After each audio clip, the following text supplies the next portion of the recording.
नमस्कार। प्रसंगर्ष में आप सभी का स्वागत है।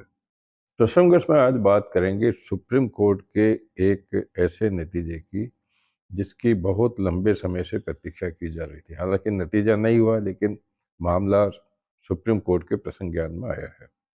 सुप्रीम कोर्ट में एक याचिका के माध्यम से सुप्रीम कोर्ट के जज मनमोहन ने ये टिप्पणी की है कि जब कोई सरकारी अधिकारी अपराधी होते हुए जीवन भर नौकरी नहीं कर सकता तो कोई सांसद या विधायक का चुनाव कैसे लड़ सकता है।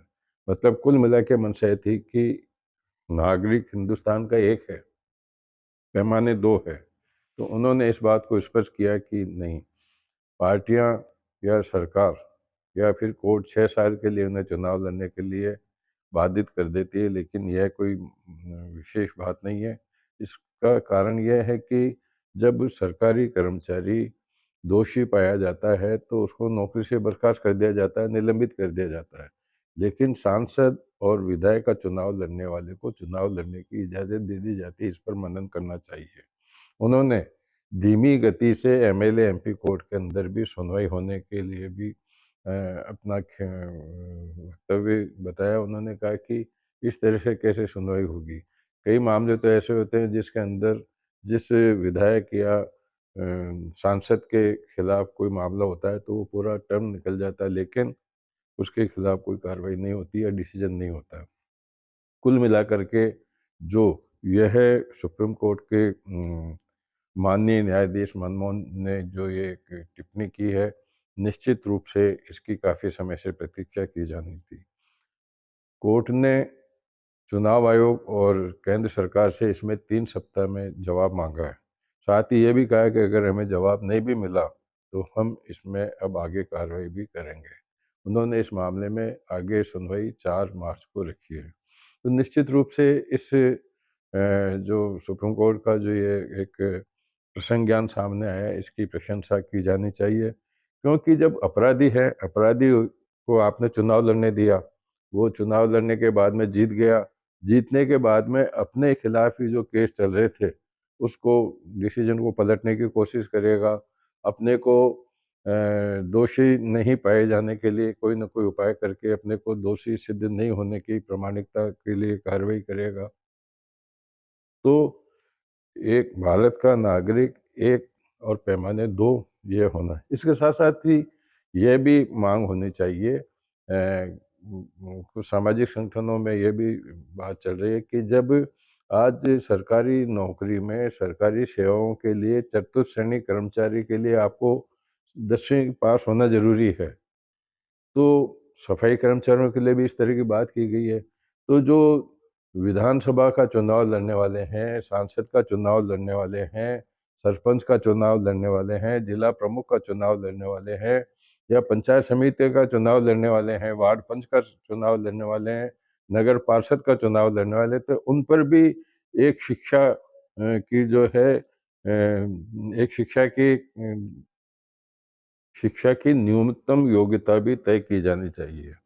उसका कारण ये है कि आज मिडिल क्लास पास, सेकेंडरी पास, हाई सेकेंडरी पास, सीनियर सेकेंडरी पास, या मान लो ग्रेजुएट भी है, तो उन्होंने विधायक बन गए, वो मंत्री बन गए, और उनके अधीन जो कंपटीशन परीक्षाएं में बड़ी मुश्किल से अपने आप को स्थान दिला पाते हैं, आईएएस है, आईपीएस है, उन पे हुक्म डालते हैं। हालांकि जो अनुभव आज एक ब्यूरोक्रेट्स के बड़े अधिकारी को होता है वो किसी नेता को नहीं हो सकता। लेकिन जो पहली बार मंत्री बनते हैं, पहली बार मुख्यमंत्री बनते हैं, या पहली बार विधायक बनते हैं, वो अपने अधिकारों को थोपने की कोशिश करते हैं। ऐसे में ये निश्चित रूप से किया जाना चाहिए कि सरपंच का चुनाव लड़ने के लिए कितनी योग्यता होनी चाहिए, एमएलए का चुनाव लड़ने के लिए कितनी योग्यता होनी चाहिए, एमपी का चुनाव लड़ने के लिए कितनी योग्यता होनी चाहिए, और वो आदमी बेदाग भी होना चाहिए। तभी जाकर के एक हम लोकतंत्र के माहौल में पूरा जो संसदीय कार्यप्रणाली को एक सही मायने में अमली जामा पहचानने में सफल हो सकते हैं। लेकिन ऐसा हो नहीं सकता। मैं भी समझता हूँ, आप भी समझते हैं, हर कोई समझता है। क्योंकि अभी जो विधान बनाने वाले वही तो लोग हैं जो अभी भी विधानसभा में बैठे हैं, संसद में बैठे हैं। वो क्यों अपने पाँव पर कुल्हाड़ी मारना चाहेंगे? लेकिन जिस प्रकार से सुप्रीम कोर्ट ने आज जिस तरह की कल दी थी है, जिस तरह की टिप्पणी की है, इस मामले में भी इनको टिप्पणी की जानी चाहिए और उनको पाबंद किया जाना चाहिए। सुप्रीम कोर्ट को निर्देशित भी किया जाना चाहिए कि चुनाव आयोग इस मामले में एक गाइडलाइन तय करे, एक विधान बनाए कि जिसके अंदर कितनी योग्यता वाला कौन व्यक्ति चुनाव लड़ सकता है।